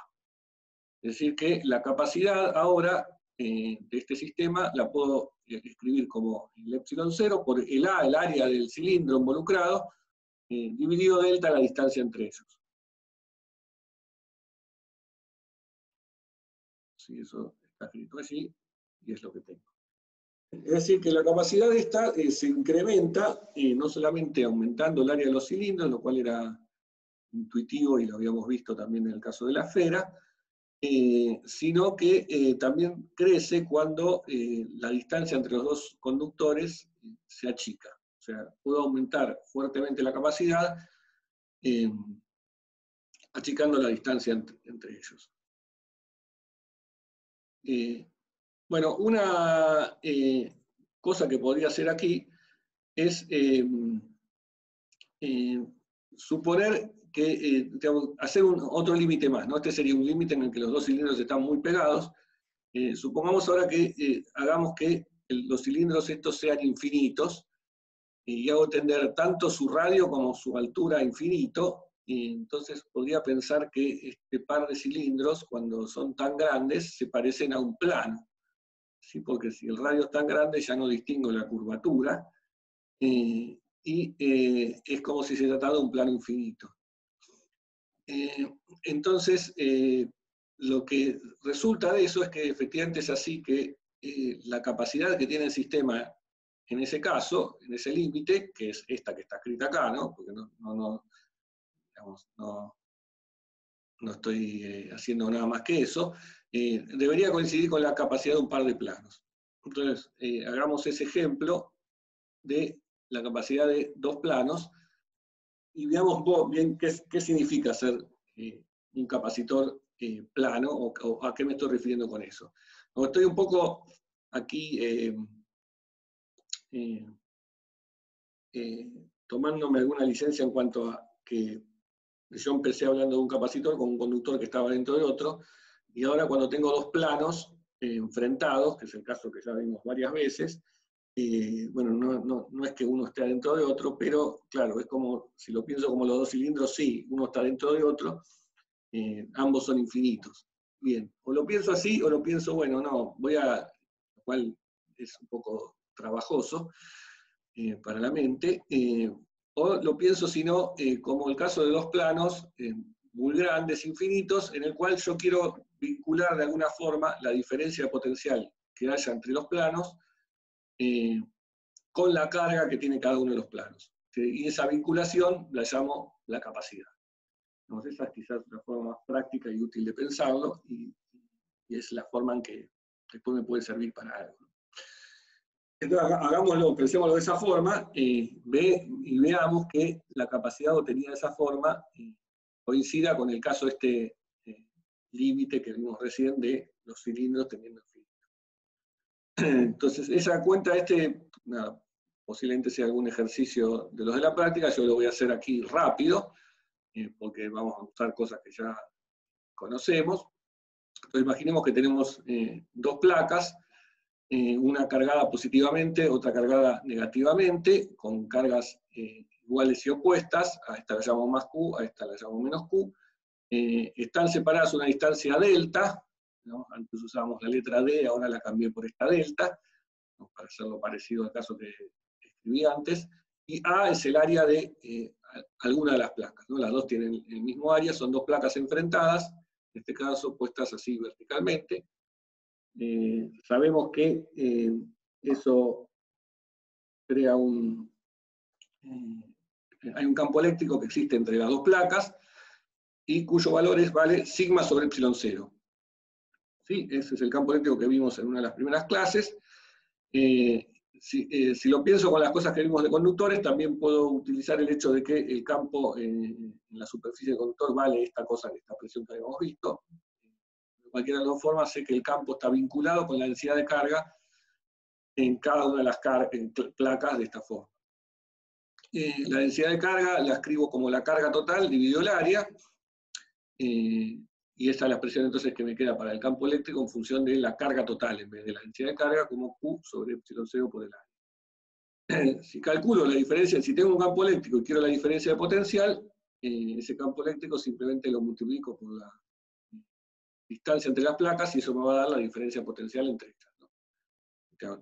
Dado que el campo eléctrico es constante entre las dos placas, integrarlo directamente me da el campo por la distancia. Y eso es lo que está escrito acá, y esa es la diferencia potencial entre la placa que está a la izquierda y la que está a la derecha.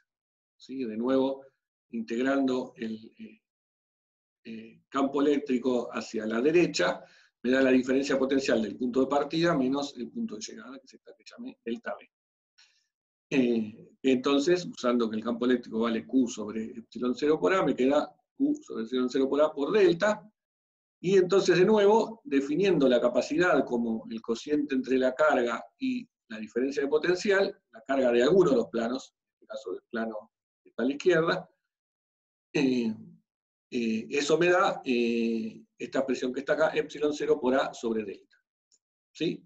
Que, como vemos, es exactamente la misma que nos daba en el caso de los dos cilindros, que estaban a una distancia pequeña entre sí, y yo había dicho que eso debería coincidir con el caso del plano, en el caso que hacía tender el radio y la altura de los cilindros infinitos. Sí, por supuesto, es una límite pensado, así nada más, ¿no? Porque si hago tender el área infinito, esto se me va a infinito también.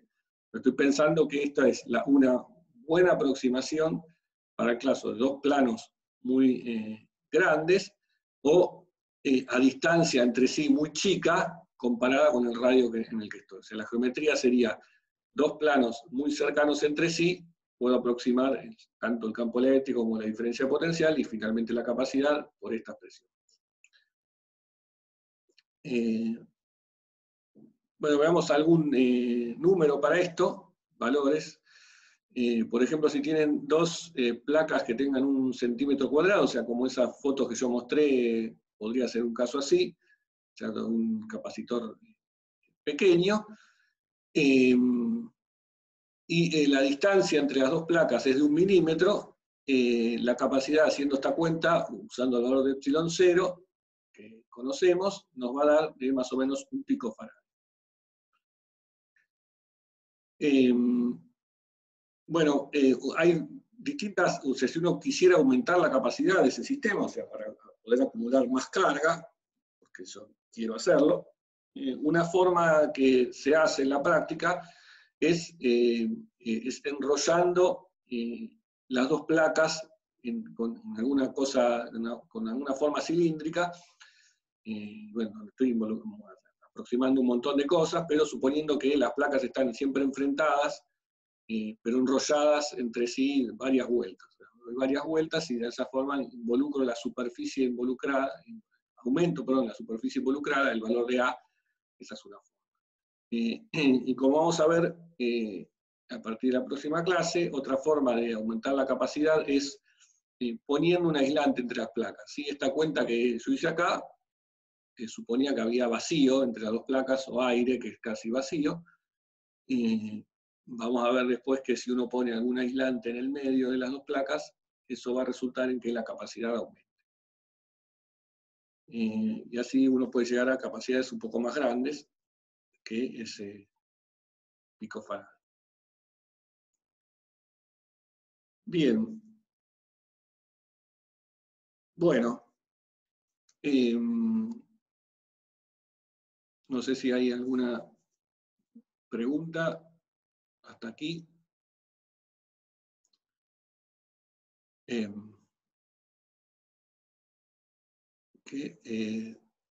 Ya voy hacia los últimos temas.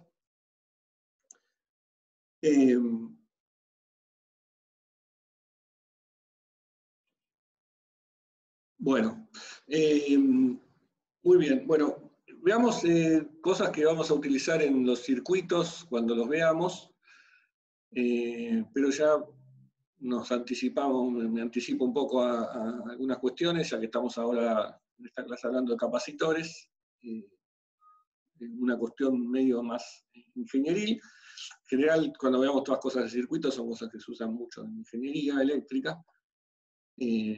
Acá en esta materia se ve, digamos, un pantallazo de todo lo que sea circuitos, pero es la única materia en la carrera en realidad donde se ve esto, así que vale la pena, digamos,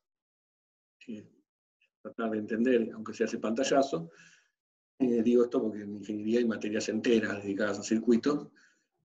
Bueno, acá algo vamos a ver también.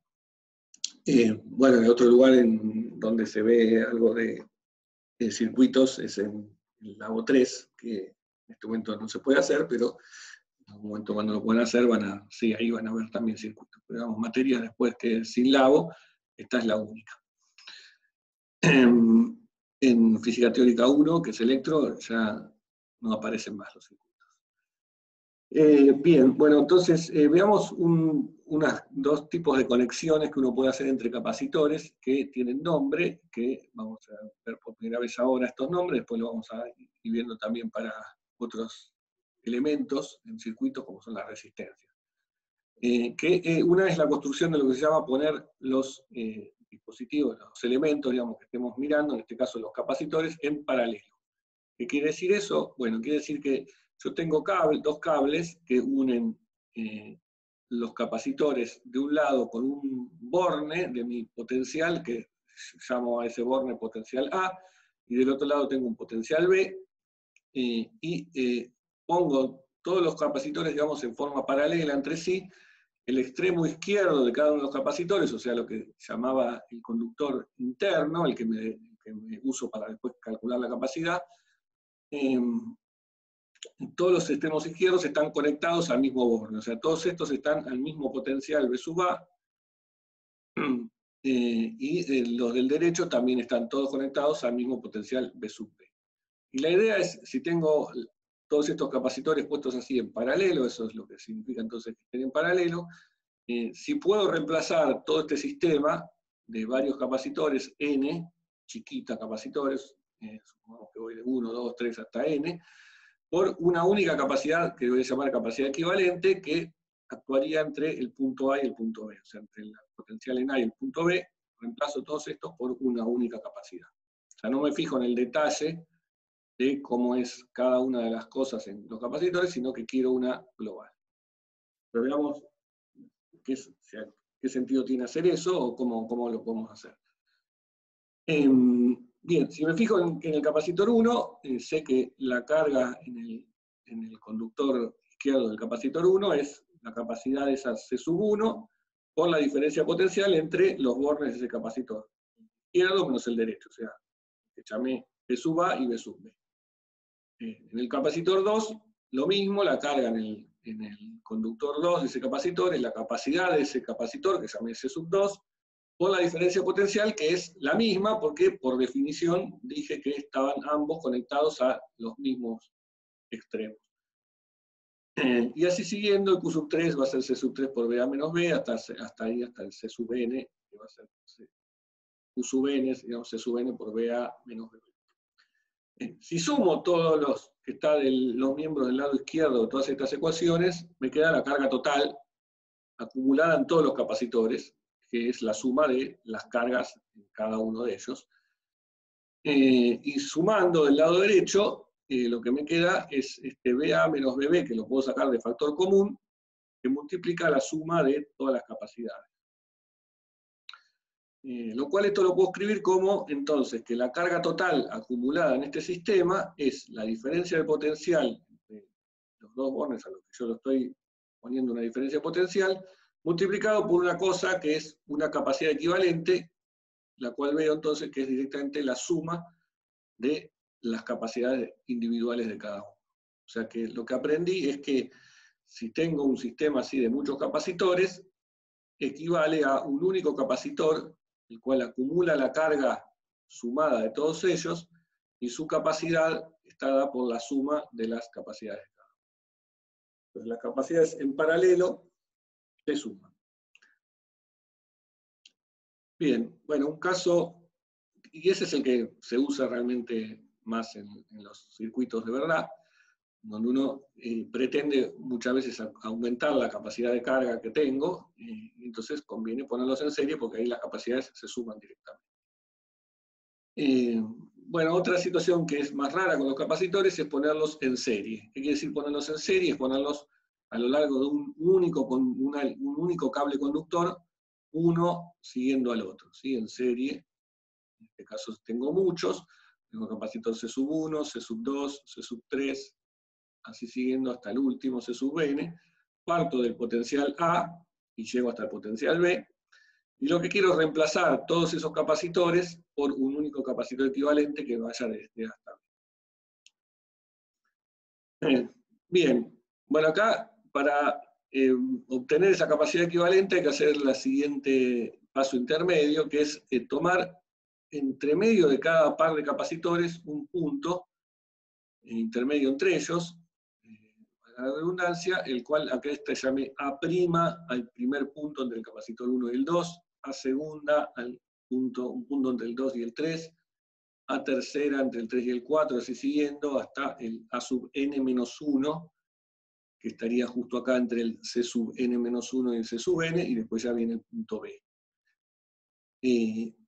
Bueno, acá haciéndole Gauss a cada uno de ellos, y suponiendo que el sistema, o sea, cada uno de estos conductores estaba descargado inicialmente, que a lo sumo yo vine y cargué uno de ellos, cargué el extremo izquierdo o el derecho, el cual cualquiera yo quiera, se puede ver entonces que la carga que se me acumuló de un lado del capacitor, del conductor que está, esto es como todo un único conductor, ¿no? El capacitor la placa, digamos, de este capacitor que está acá, y la placa de este otro están unidas por un cable, entonces la carga total en esas, si estos conductores estaban aislados, el cable solamente conectado con el de la izquierda, tiene que ser 0 si no los había cargado inicialmente, y vamos a suponer que es así. Entonces, la carga menos Q que se acumula en tiene que ser más Q en esta. Entonces, si yo acumulé Q acá, y sé que de este lado va menos Q, esta tiene que ser Q, esta tiene que ser menos Q, y así siguiendo. Y eso ahora lo voy a usar para vincular los potenciales, la diferencia potencial en cada uno de los capacitores con cada una de esas cargas que son la misma. Entonces, si hago, por ejemplo, para el capacitor 1, la diferencia potencial entre el punto izquierdo y el punto derecho, que sería este VA menos VA', es la carga acumulada en la placa de la izquierda, dividido C1. O sea, ¿no? Acá estoy escribiendo esta relación entre carga y potencial. En vez de poner carga igual a C por diferencia potencial, pongo diferencia potencial igual a carga sobre C. Pero es lo mismo. Ahora vamos a ver por qué lo quiero hacer así, pero que puedo hacer así, puedo. Y bueno, así siguiendo, ahora hago la diferencia potencial entre el punto A' y el punto A segunda. Eso va a ser la carga de acumulada en esta placa, que vimos que era la misma que la de dividido la capacidad de esta placa, de este capacitor. Y así siguiendo, voy haciendo VA2 menos VA3, o sea, siempre hago diferencias de potenciales entre un par de puntos intermedios, hasta llegar al último, en donde haría el que estaba justo acá, era el punto A sub n-1, primado, y B, que es esta igualdad que está acá, y la diferencia potencial es la carga, que tenemos la misma, dividido C sub E. Bueno, si ahora sumo sobre todos estos, de nuevo sumo ambos lados de la igualdad, y de este lado, ¿qué va a pasar? Fíjense qué pasa. Cuando sume este con este, se me va a cancelar el VA', porque acá lo tengo con menos y acá lo tengo con más. Cuando sume este con este, cuando le agregue este, se me va a cancelar el VA segunda. Acá se va a cancelar el VA tercera. Bueno, en general todos los VA intermedios se me van a cancelar, y siguiendo así, los únicos que van a sobrevivir son el primero, el B sub A, y el último, el B sub B, que no sé por qué puse acá prima, porque dije prima y se iban a ver, pero el B sub B. Del otro lado, hago lo mismo, sumo sumo miembro a miembro, eso es lo que estoy haciendo, todas estas igualdades. Esta Q la saco de factor común, y me queda acá la suma de las inversas de las capacidades. 1 sobre C1 más 1 sobre C2, así hasta 1 sobre C sub n.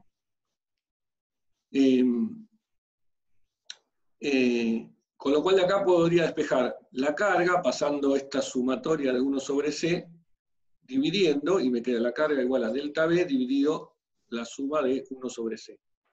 De todos los 1 sobre C de cada uno de los capacitores. Y la relación es que la carga, yo quiero que la carga acumulada en algún capacitor sea la capacidad equivalente por el delta B entre el A y el B, el punto A y el punto B. Entonces de acá saco que la capacidad equivalente es esto que multiplica el delta B, que sería 1 sobre la sumatoria de las 1 sobre C. Entonces lo que uno ve es que en un caso de capacitores puestos así en serie, que es uno siguiendo al otro, la capacidad equivalente es esta cosa más complicada, que es 1 sobre la suma de las inversas. Y esto, fíjense que tiene las unidades correctas, porque 1 sobre C me da unidades de C, ¿no? Eso es un detalle que tengo que tener cuidado de ver que sí se cumplió. Bueno, un caso particular sería en el que sean solamente 2 capacitores, que es por ahí lo único que puede llegar a aparecer en algún circuito, no N, sino 2 solamente. En ese caso, quedaría acá la capacidad equivalente, 1 sobre C1 más 1 sobre C2, y haciendo algunas cuentitas, se puede escribir de esta forma. C1, C2 sobre C1 más C2. y como parecido a lo que quedaba con esa cantidad de física 1 se llama la masa reducida, de un sistema de dos masas que era el producto de las masas dividido la suma. Bien. Bueno, quiero terminar entonces ahora con la última cosa así de teoría. Como dije, esto lo de antes puede aparecer en circuitos y en algunos ejercicios que van a ver en la práctica. El último tema que puede aparecer en algún ejercicio de los de la práctica es el que tiene que ver con, en caso específico, de la energía en un sistema de conductores.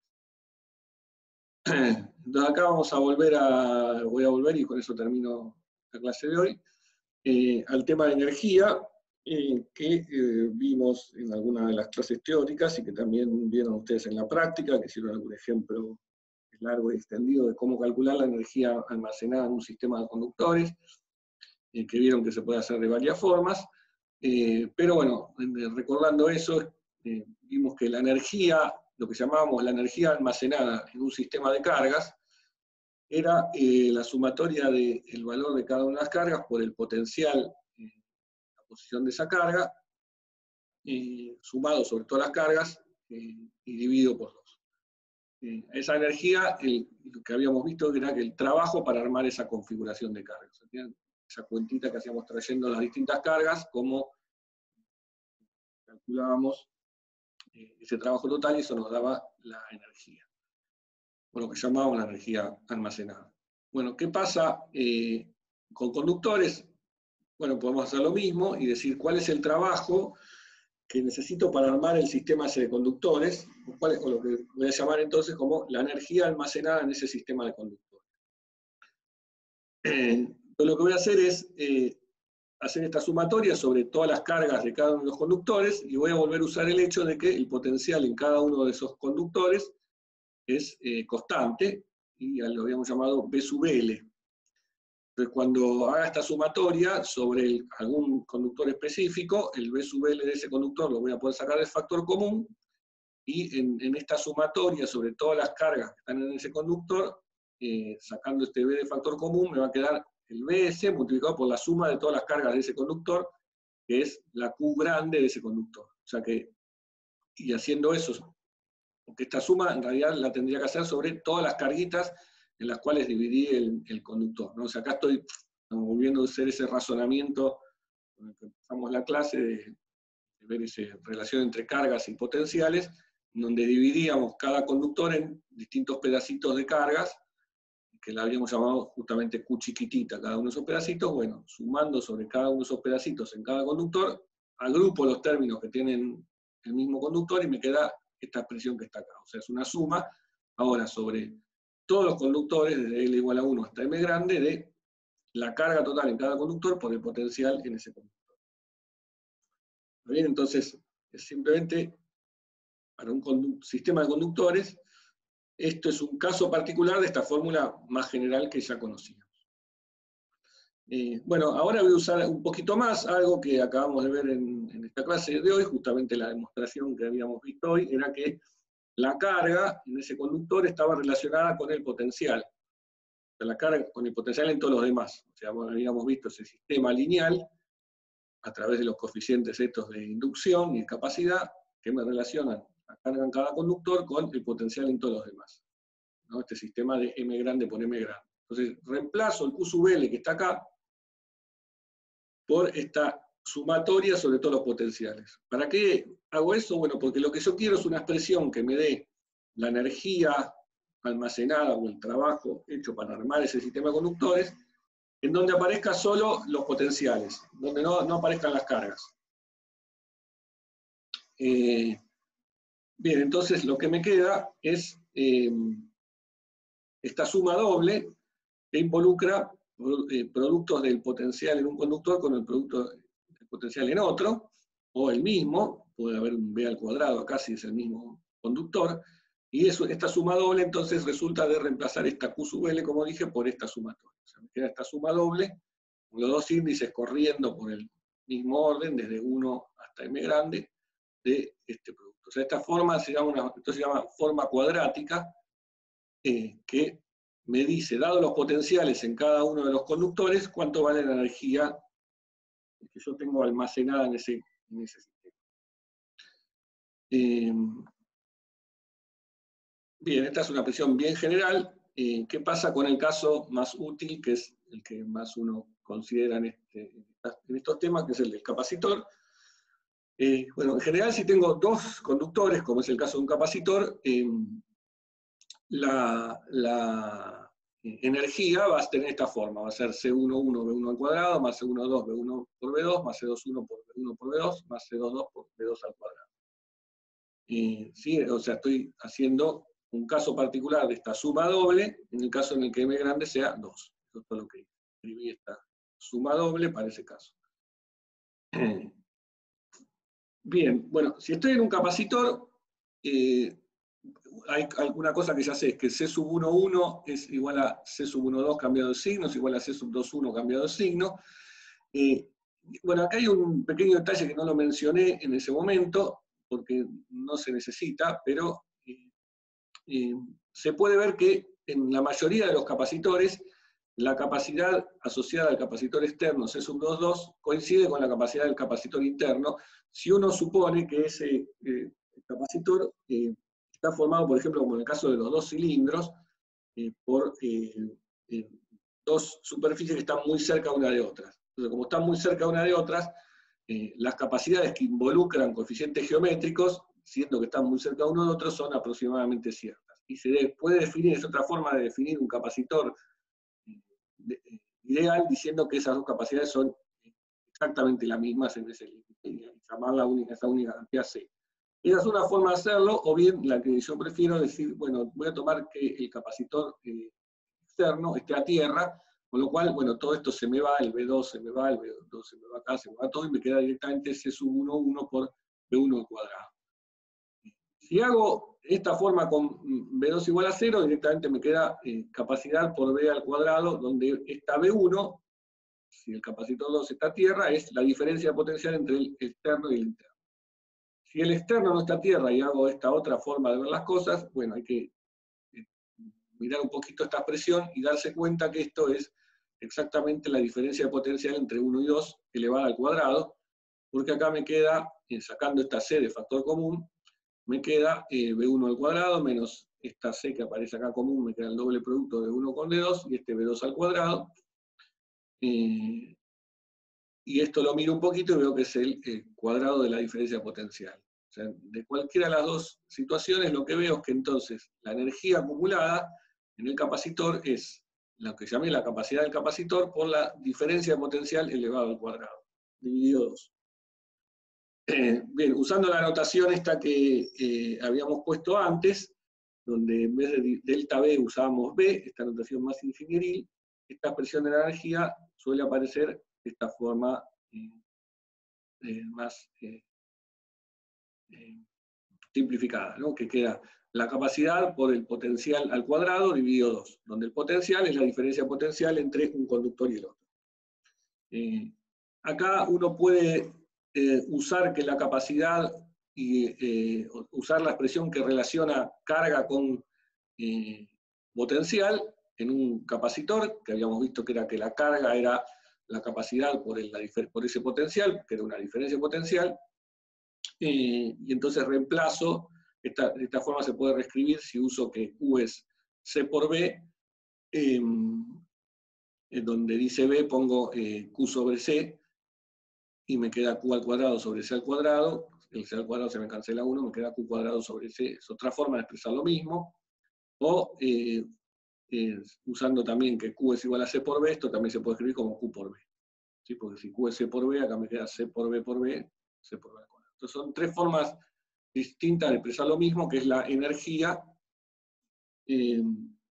acumulada en el capacitor, o energía almacenada en el capacitor, que es algo que tiene algún sentido físico. Después vamos a ver en circuitos cómo puedo emplear esa energía para generar alguna corriente. Bueno, voy a terminar, entonces terminamos con esto. tenemos algún tiempo más para preguntas. Yo tengo una duda. Sí. ¿Podrías repetir de nuevo por qué era que podíamos considerar que las entradas de la matriz esta o estos coeficientes eran todos igual a C? Esto que escribí acá, lo de Claro. segundo uno. Bueno, Sí. la primera parte es la demostración que habíamos hecho, digamos, la demostración llegaba hasta aquí, lo que vimos al principio, hace un ratito con los capacitores. Lo que no había dicho en ese caso era, ni lo había mirado hasta ese sub 2.2. Entonces, una cosa que puedo decir es, si se trata de un sistema de conductores en donde uno está dentro de otro, pero el que está dentro está muy cercano al otro, o sea, tiene una geometría prácticamente la misma que el otro, las capacidades de cada uno de esos dos son aproximadamente iguales. Entonces, si defino que ese aproximado sea exacto, y defino un capacitor de esa forma, nada, esa sería una especie de demostración. Digo, el C sub 2.2 es igual al C sub 1.1, lo que definí como un capacitor ideal. Si no, digamos, no puedo decir eso, pero siempre puedo poner el capacitor 2 a tierra y siempre puedo decir que la energía acumulada es esto que escribí acá. Eso siempre lo puedo hacer simplemente poniendo el capacitor 2 a tierra y de ahí me saco de encima el C sub 2.2. Sí, y perdón, otra duda que me había quedado en el tintero porque tuve unos problemas de conexión en un momento y me parece que me perdí algo. La parte de que C11 era igual a menos C12 justamente la hacíamos diciendo, bueno, habíamos hecho con un conductor adentro de otro, me parece, y decíamos, bueno, el de afuera lo pongo a 0 potencial y el de adentro a 1. Sí. Y entonces así mostrábamos eso. Y después medio como que lo extrapolamos a que el de afuera también pueda tener algún potencial, pero no veo por qué debería ser así tal cual el caso. O es solo por una cuestión de que lo que nos importaba era la diferencia y listo. No, es porque uso ahí el hecho de que sé que estos coeficientes dependen solamente de la geometría. O sea que fijada la geometría, eh, estos coeficientes valen algo que está definido perfectamente. Yo usé un caso, que es poner un potencial a tierra para sacar una relación entre ellos, pero esta relación se tiene que cumplir siempre porque solo depende de la geometría. O sea que la geometría de esa configuración eh, no la cambié. Si no la cambio, se tiene que cumplir siempre que pase esto.